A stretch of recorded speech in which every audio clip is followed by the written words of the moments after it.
I wasn't going to make a film this weekend. I haven't been doing too much. Well, I've been doing a lot, but I haven't been achieving much. Um, and my new camera should be on the way. Apparently, it's arrived in Auckland, so hopefully it means it doesn't take too long to get here, although that's not always the case.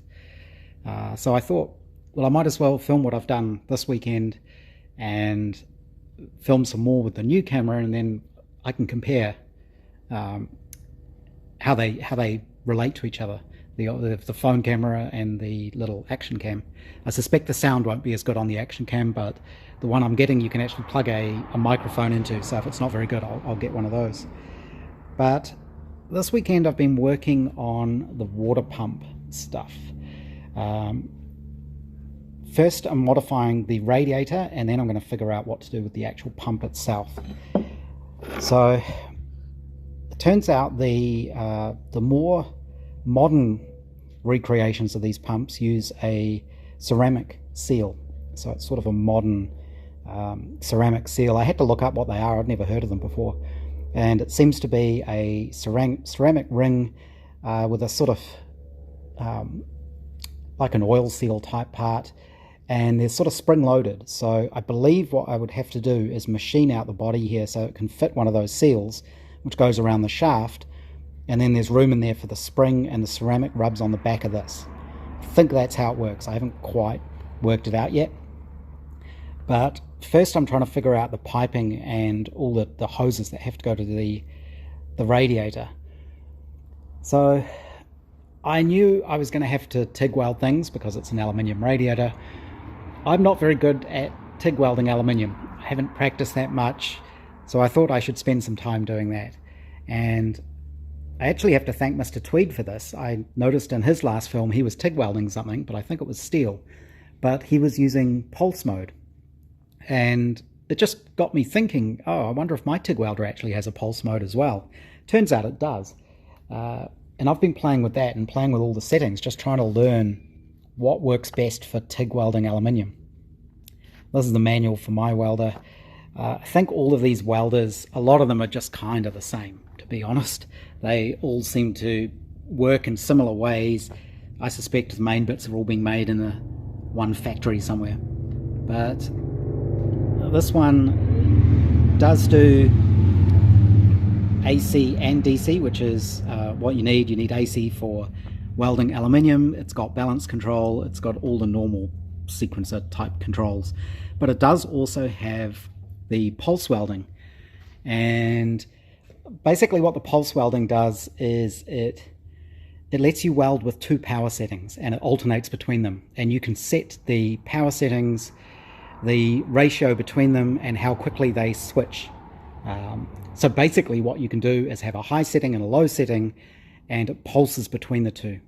And what I found, what helped me enormously, was playing with that and setting that up with quite a slow pulse change rate. So I've got it set to change about every second, and that really helps me see what the weld pool is doing and be able to control it a lot more easily. So thanks Mr. Tweed for jogging my memory, or rather introducing me to that idea of pulse welding. I had seen it before on YouTube videos. I think this old Tony had done a couple a few years ago, and I remember thinking, oh, that's interesting, I'll have to look at that one day, and never really coming back to it. So basically I've spent the whole weekend practicing my TIG welding. I've discovered a few things. One, I was using the wrong size tungsten. I've actually gone down to the 1/16 size, 1/16, rather than the 3/32, and I found that helps a lot. I'm getting a lot better at knowing what sort of amperages I need to weld certain sorts of metal, and I've been playing with the AC balance as well to see how that affects the cleaning and the penetration. The other thing I've learned with all my practice is my little foot pedal. So this is one I actually built myself. I modified a sewing machine pedal, and it's got the right potentiometer in there. This welder didn't really come with a foot pedal, and this machine, it doesn't actually mention it at all in the manual, I think. But as I say, most of these machines are the same, and it had the port on the front there, and it's a fairly standard sort of port. So I just went hunting around for similar models and found one with a manual that had the pinouts for the port, and wired up my own, and that works fine. What I'm discovering though is, as I'm getting better at this and having a better understanding of what I'm doing, this doesn't have enough travel on it, so I can't get fine enough control. So I ended up actually buying a new pedal. I've bought that off AliExpress. Turns out it's got the exact same pinout on it, so, and that's a much bigger pedal, so it should have much further travel, which will make controlling things a lot easier. I did try welding two thin pieces of aluminium together, because I'm going to have to do that on the skin on the body when I build it. And I'm using 1.6mm aluminium, and I can get a nice weld on the top. So if I lap weld two pieces together, I can get a nice weld on the top, but I haven't quite got the penetration correct, so it doesn't go all the way through, and you end up with a line on the back, and that's a stress point, and it'll crack at that point. So you do need to go all the way through, so I'm still working on that. I did find if I can weld both sides, I can weld from the top using filler rod, and then I can go back from the opposite side and just quickly go over it, and it sort of blends it all together, and that works really well. And that gave me a really nice strong weld. I was able to bend it in the vise, and it didn't break at the weld anyway. So that needs a bit more playing around, but the main things I wanted to do were weld up the radiator. So I machined up from some aluminium these little bung type things. This is the pipe that goes on the side of the engine. So this is where the water goes back into the engine after it's been through the radiator. This fits on here like that. And normally this is a cast piece that's much longer. So it comes out here, round here, and then bends back around here, so there's a hose or a pipe. I've seen one car with copper pipe. I've seen different cars with different things. So they obviously change over the years, or people modify them. What I'm going to do is, I don't have that casting, so I machined up a piece and I TIG welded that together in there. So it's two pieces joined together, and it wasn't a very clean weld, but it was solid. I made sure it was solid, and I went through and filed it all back, and I actually put it through the sandblaster just to give it the right sort of finish, so it looks like a single cast piece. I think on mine what I will do is actually have the pipe coming down like that, so that the rubber hose can run across like this, and there'll be a little corner piece to go into the bottom of the pump. So that came out really well. This tube is, I need to get some 1.25" rubber hose. I then modified the radiator. So there was a little takeoff here. I cut that off and welded on a little blanking plate, and that was before I'd actually drilled the hole in the bottom, so I made sure that was all watertight. I just had water sitting in it for quite a while to make sure there were no leaks or pinholes. If you get something that looks like a pinhole, it will be a pinhole. So, you know, if it looks like there's any holes there, it probably is a hole. So you have to go back and weld it up again. And then this was the fitting I originally machined for the bottom here, and I used a hole saw to carefully drill the hole. I'd measured it to match this, but the hole saw, it has a few broken teeth on it, it's a bit battered, and it drilled oversize, and then this dropped right through. So I had to machine up another one, and then I TIG welded that in place. I'd like to say it's not my best work, but probably this is some of my best work, which shows I've got a long way to go with getting really neat TIG welds, but that should be solid. I don't think there are any leaks there. There aren't any pinholes. What I'm going to do next is block this up and then test it with water. I should really pressure test it, although it's not a pressurized system. But at least if you pressure test it, you really will see if there are any leaks. So what I might do at some point is block all the ports off and put a like a Schrader valve on it.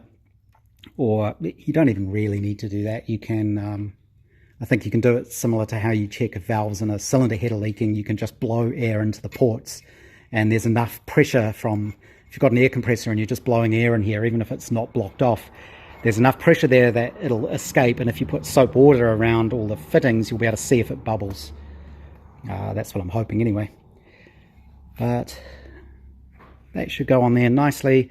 That drops down. I've actually found the correct corner pipe. There's a rubber hose you can get. It's a heater joiner. Dayco make it. There's a number for it. I just have to find somewhere that I can actually buy it from. That's a 90-degree bend. That should match this up perfectly with this on the water pump. So if you imagine it in the car, it kind of all goes together like that. So there's a right angle bend between those two. And this is just a little blanking piece. That'll all go on there just to blank that off. So I do have this bit, which is going to be lower than where the water comes out. I don't know if that'll be a problem. I'm hoping that works almost like a little sludge trap, because you can always take that off and clean it out. Make sure there's no sludge in there. But I think it should work fine. The water will just sit there. It'll just be static at that point. But it should still flow through okay. And I think that's all I've really done. And then of course I had to clean everything up again. Everything becomes a massive mess. Especially that aluminium, when I'm machining it, it's coming off in big long coils. Machines really nicely, but that stuff is a pain in the neck to clean up, and you have to be careful vacuuming it up because it jams the vacuum cleaner hose. It just gets stuck in the hose. But yeah, I think what I'll do now is block these up, test it for leaks, and if that's all good, put a bit more paint on it, and that then should be done. That should be nicely modified. What else? I did get more timber. That's all wrapped up in there. So that should be enough now to build the doors. The chap was going to drop it off to me, but he fell off a roof and broke ribs and things apparently. Luckily he'd taken it to his house, which was only about 20 minutes drive away, so I was able to go and pick it up, so he didn't have to worry about dropping it off or anything. And I think that's it. That's kind of all I've really done on the car this weekend. Having a little bit of a quiet, or rather unmotivated weekend, so I haven't been doing too much on the car, just little bits and pieces. And I've been cleaning things up, trying to find things. This is the water pump housing, and I know that somewhere I have a little brass radiator tap that I'd quite like to fit into here, but I've put that somewhere safe and I just can't remember where that is. So I've been hunting around, I haven't found it so far. I have been tidying up some of my shelves, just trying to get things in a bit neater order, but they still haven't quite showed up. So on the car, I've been modifying the radiator. I added this crosspiece on the back of the shell, and that's just to provide support for the bottom of the radiator so it can't move. Before I had the hose there, and the hose was enough to hold it stable. Now I'm going to have this shorter hose going to the bottom of the water pump. I've actually ordered the hose for that, and I have ordered the hose that will come off here and go around and down to the pump. That's actually a flex hose, so that should be easy to get that to fit, adapt it to fit. The top is held by its hose because it's only a very short piece of hose, so there's not like a lot of rubber between the top of the engine and the top of this. There's just enough there that it allows for a little bit of movement. I did actually change this is sort of pushed up against a little shelf inside here, and I had quite a thick pad of foam in there, but I've removed that thick foam and just put in some thinner rubber to give me a bit more space in there. The the little water gauge, I bought this off Trade Me, and I can't remember if I filmed this with my phone or my new camera. If it was the new camera, it might not have come out. So this was something I got on Trade Me. It was in a little wooden display box thing, very poorly made, along with a little ammeter that has a broken glass, unfortunately. But this is a water temperature gauge, as you can see, and it's in Fahrenheit, which is pretty cool. And I soaked the capillary tube and the bulb in Evaporust overnight, and that completely removed all the rust from it. And I have ordered, because my radiator has a sort of bung here, but it doesn't have the little lip that this capillary bulb needs to fit into. So if you put that in there, it just goes all the way through. But you can buy a small adapter, and the purpose of that adapter is so that you can fit mechanical gauges to things. So I've ordered that. That'll go in there, and then that capillary tube will screw into it. I have tested the gauge. It's perfectly accurate. I tested it in a jug of boiling water. And I've been looking at the drive dog I need to make on this the magneto and the water drive housing, and that's going to get interesting, because this is the way this normally works is this is the tapered drive that goes on here with the drive dog, and when you mount the magneto you have to time the engine for ignition, because this is being driven off the cam gear. So you need to have the engine set in a particular position, and then you carefully drop the magneto down and it engages that gear. The problem I'm going to have is with the water pump, this bolts to the housing. So this will be engaged, which means I can't change where that is. Well, I can. I have to take it off and rotate it and put it back on, which means it's going to be quite tricky to make sure that the drive dog is lined up in the right place with the key on the magneto drive. So that's something I have to bear in mind, and that's why I'm thinking what I will do is machine up the drive dog, which will be a push fit onto this, so that I can remove it and adjust it if I need to, and then I can just weld it in place. It'll just need a few spots of weld, really, just to stop it moving. I think that may be the best way to do that. What else have we done? So it's mainly waiting for parts again. I have got more timber.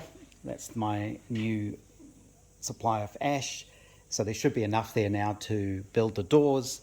Before I do the doors, I have to bolt the chassis down, or rather bolt the frame down to the chassis. There's nothing stopping me doing that, really. It's just a bit of a mental step to actually now drill holes and everything and bolt it down through. The other thing, once I've bolted it in place, I need to start thinking about making the firewall, which is made out of plywood. But I think I'll have to make that so it's removable, so it can be bolted in place, because this has to be skinned and the aluminium will come around the front. And then the firewall, which is plywood, is also aluminium skinned. So that will have aluminium on the front face, and that'll wrap around the top. And then there has to be a little bit of a gap here, or a little bit of a step, because the bonnet has to sit flush with the rest of the body, and there's sort of a rubber strip that goes in here.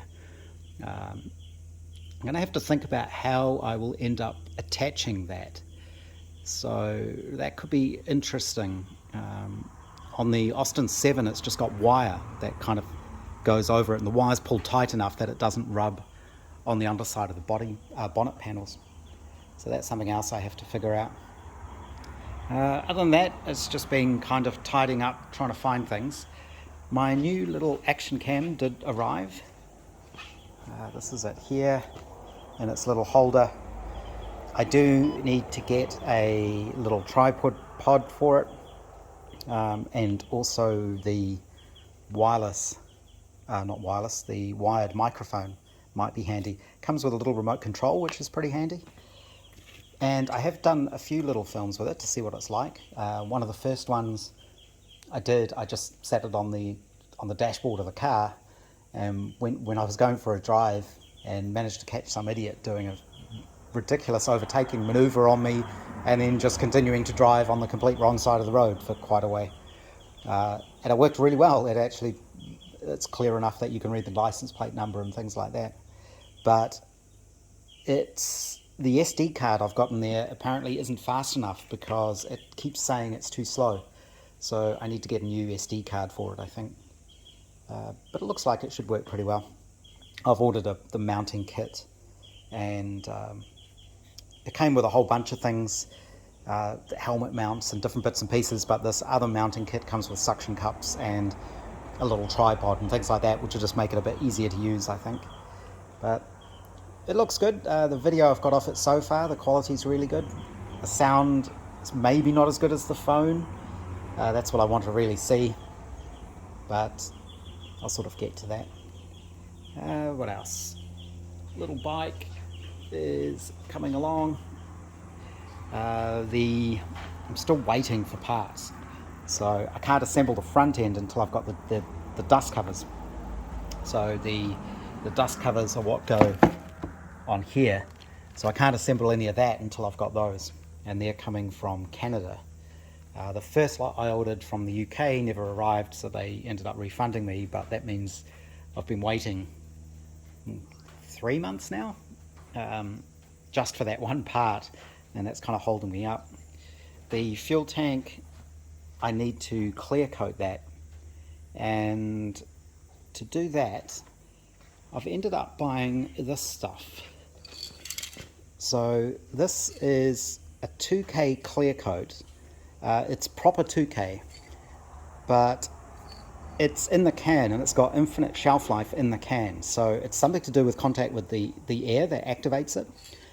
You can get other 2-pack in an aerosol can where it's actually two separate components inside the can, and just before you use it you sort of puncture one, I guess, and the two mix together, and then you have to use it all because it'll go off in the can. Apparently this stuff will last on the shelf. It is proper 2-pack, so it'll be nice and hard, and more importantly it'll be fuel proof because that green paint isn't. But being real 2-pack type paint, I need to get a new respirator before I use it. Normally with most other spray paints, if I'm doing it outside, I don't usually bother too much. You don't get too many of the fumes from it, but this stuff I'll be a lot more careful with. And I dug out my old respirator and I haven't used it for years, and of course the filters won't be any good, so I have to buy new filters. So I think I'll just buy a new mask, a new setup, and I think that's about it really.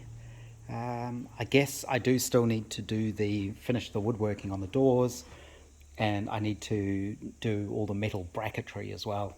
But I want to get the frame bolted to the chassis first before I look at doing any of that.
I'm still getting the hang of this new camera.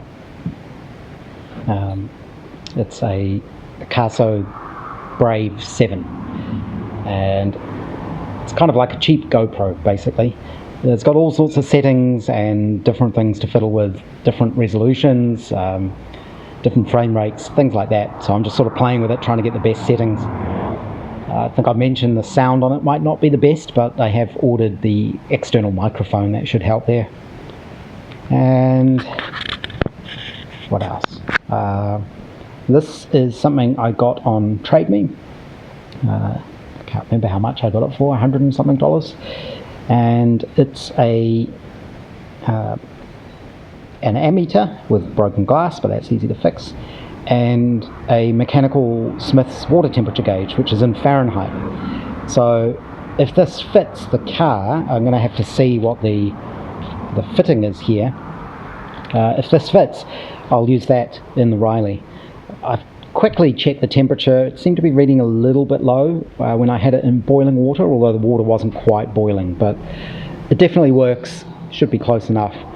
And I would use that to replace the other mechanical one I got, which is kind of a more modern one. Can you see that? It looks like that. So I'm going to clean that up. And this is where the Evaporust is brilliant, because I can soak this whole thing in Evaporust and it'll just get the rust off that thing, no problem. These are apparently repairable if they're broken. I believe the bulbs are filled with ether, half filled with ether. So what you can do is you can refill them, and you keep the bulb in a bath of ice water, and that stops the ether from evaporating, and you're able to then repair it with a non-flame based soldering iron, obviously, because you don't want it to ignite. So this, it looks like somebody's turned it into an ornament. It's pretty rough, so I'm going to pull that apart to get the gauges out of there, and hopefully I can reuse them.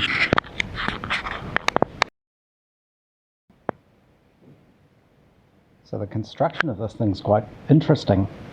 I'm wondering if it was actually mounted in the car maybe, but this back plate had this little bulb holder on it with some wires, and the rest of it's all just held together with screws and bits and pieces.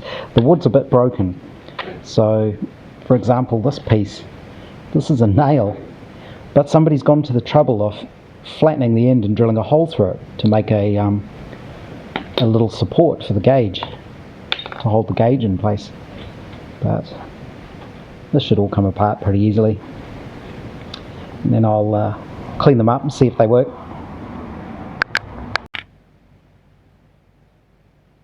So let's see, this is with the new camera, just trying to get an idea how it's working. I was finally able to get some of the shoes I wanted. These are the Puma Speedcat shoes. They're supposedly modelled on racing shoes, so they're very narrow, they're very slim, which is good because you need the room around the pedals in a car like this. But that should be fine, there's plenty of room there. Oh, hello Zelda. Zelda's helping.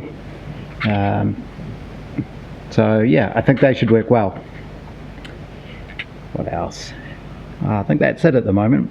I don't think the sound is very good on this camera without the external microphone, especially when it's in its little case, little holder thing. I don't even know if there's a hole for the microphone actually, but I have ordered an external mic for it, which should help.